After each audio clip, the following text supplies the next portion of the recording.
What's up, everyone? It's me again, and today we're diving into the deepest and arguably the most controversial topic in our beloved Dota 2, itemization. This question is as old as the world tree itself. What to buy, when to buy it, and more importantly, why the hell do you need it? We're not just covering what to do with your starting 600 gold. That's for another video. We're talking about serious core items that define your hero and dictate the tempo of the entire game. Our goal is to break down every micro and macro principle of build planning so that you finally stop being that carry who is confused on minute 30 with 2 Crystallis and an Aghanim Scepter, wondering why their DPS is 0. Buckle up, there's a ton of info coming, but after this, you'll be able to build your hero not by some outdated Dota buff guide, but purely by situation, like a true booster. Every major item in Dota can be clearly divided into 2 categories. Understanding this difference is the key to smart itemization, and it is far more critical than knowing the exact cost of a Ring of Tarask. Base slots. This is your backbone. The set of items you buy in the same sequence almost every single game. You buy them not because the enemy picks Skywrath Mage or Tidehunter, but because your hero requires it. It's like the foundation of a house. You don't change the foundation because of the weather. The point.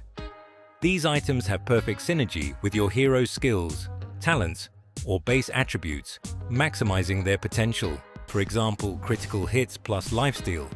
More damage equals more healing. Attack speed, AS, plus percentage-based procs, like Skullbasher or Maelstrom. The faster you hit, the more often the chance effect triggers. Or armor reduction plus physical critical damage. And of course, magic resistance reduction, like from a Veil of Discord, has direct synergy with any magical DPS, including the hero's built-in spells. Let's use Juggernaut for an expanded example. Why is his base build often Power Treads, Battle Fury, Manta Style, Butterfly? Because Juggernaut has a reduced base attack time, BAT, of 1.4. This means any increase in AS is more effective on him than on other heroes. That's why Power Treads is better for farming than Phase Boots. Battle Fury synergizes with his passive crit and agility, giving cleave and sustain, which lets him farm aggressively. Unlike a pure Maelstrom build, Battle Fury is the better choice for accumulating gold for high-cost items. Manta-style illusions inherit his low BAT and his crit, turning them into lane-pushing machines. And Butterfly provides maximum damage due to the 20% AS from agility, which is multiplied by his low BAT. See how it works? It's not just 5 slots. It's a system where every element boosts the others. Bottom line for base items. You choose items that make you stronger, regardless of the enemy's draft. If a hero has a unique mechanic, like Juggernaut's BAT or Enchantress's attack, you must maximize it. Situational slots. These are the items you buy to counter or effectively kill specific enemy heroes. They always answer one or both of these questions. Is this hero unkillable for me? Mobile mids, tanky offlaners, heroes with save mechanics. Can this hero kill me or disable me? Heroes with BKB piercing control, burst damage, or pure damage. Your goal is to make the answer to both questions no. For example, on Juggernaut, against Puck or Anti-Mage, mobility that prevents you from landing Omnislash. You grab Abyssal Blade. Lockdown, against Skywrath Mage or a hero with Scythe of Vice, burst control. You grab Lincoln Sphere. And if you're being constantly focused by a Beastmaster using Primal Roar through your Black King bar, perhaps you need to buy a Blink Dagger just to stay out of his ultimate range in the first place. Let's look at the Phase Boots case on Juggernaut. Why would you sometimes buy them? Maelstrom is an aggressive hybrid item that gives aggression, DPS, and farm. Phase boots are aggressive boots, providing mobility for ganking and chasing. If you buy an aggressive Maelstrom but pair it with non-aggressive power treads, you create a contradiction in your build. You want to fight, but you lack the mobility to secure the kill and realize the moment. Conclusion: if you're going for tempo and aggression, early fighting, you need phase boots. If you're going for farm and DPS scaling, late game, you need power treads. Always analyze the tempo your team needs. Now for the structure of damage. Why classify it?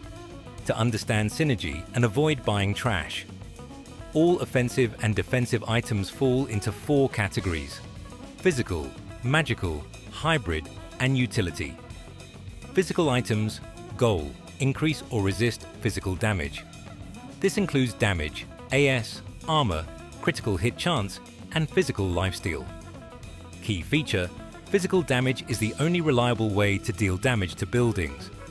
If your carry, your primary source of physical damage, dies during a teamfight, you probably won't be able to push the base or capitalize on the advantage you just won. Magical items: goal, increase or resist. Magical chance, pure damage. This includes magic damage, magic resistance, spell amplification, and intelligence. Pure damage is included in the magic category because, as I mentioned, it is amplified, spell amp, and countered, BKB, pipe of insight, in almost the same ways. Hybrid items: goal, versatility. Hybrid defense: Heart of Tarask, Eye of Skadi.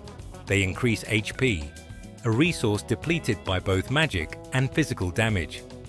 This is subpar physical and subpar magical defense.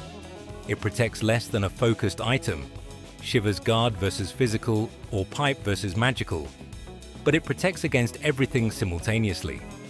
Hybrid offense, percentage-based procs. Maelstrom, Monkey King Bar, MKB, Daedalus. They deal magical damage, but their effectiveness is entirely dependent on attack speed. So this is damage that scales off physical stats, but hits with magic. The main drawbacks of hybrids: they are neither truly magical nor truly physical. If you're hitting a low armor target, a physical damage dealer will kill them in 2 hits, while a hybrid will take longer. Second, all their damage relies on attack speed. Third, and most importantly, they synergize poorly with lifesteal because you have to choose between physical or magical healing, neither of which perfectly applies. Utility items: goal, uptime, yours or the enemy's. This includes control, Scythe of Vise, Yule's Scepter, Abyssal, Dispel, Manta Style, Lotus Orb, Save, Force Staff, Glimmer Cape. The core theme: versatility. These are items that any hero in any position can buy. Buying a Yule's Scepter on Juggernaut isn't griefing, it's just situational. Now, let's go over the roles. Unlike the carry, where the build is based on synergy, in other positions, the build is based on situational necessity and objectives. Position 5, hard support. No base build exists. Everything is situational. I argue that a good support should always have their own save, their own disable, and their own minimal damage source. This is your insurance policy. If you die, your team doesn't lose all of its save. Lion's itemization is situational. Need a kill, blink dagger, need long range cast, ether lens, need safety, glimmer cape. The main task is not to die, so you don't feed the enemy at the expense of your team's net worth. Position 4, soft support. These are heroes who scale well with cheaper items. Their base consists of cheap utility slots. Following that is situational utility, Force Staff, Solar Crest. Position 3, offlaner. Objective: win the lane, initiate, tank damage, and do not die. You're meant to take the most damage, but not die. If you die early in the fight, you don't get the XP from the initiated engagement, and your team loses its initiator. The default build for a tank initiator is Blink Dagger, Save Item, Heart, BKB, another save Bush / control item, Shivers, Abyssal, Refresher Orb. This is the classic unbreakable offlaner template. Position 2, mid laner. Objective, create an early game advantage and solidify it in the late game. Key feature, a save item is your second slot. If you skip this stage, BKB or Ewells, and they start focusing you with Hex and stuns, you can throw the game. Position 1, carry. Objective, maximum item. Synergy with your hero. Answer those two fundamental questions. Do I kill or do I get killed? And avoid non-stacking junk items. And finally, the most important takeaway about the current meta: the winner is not the one who kills the most, but the one who doesn't die.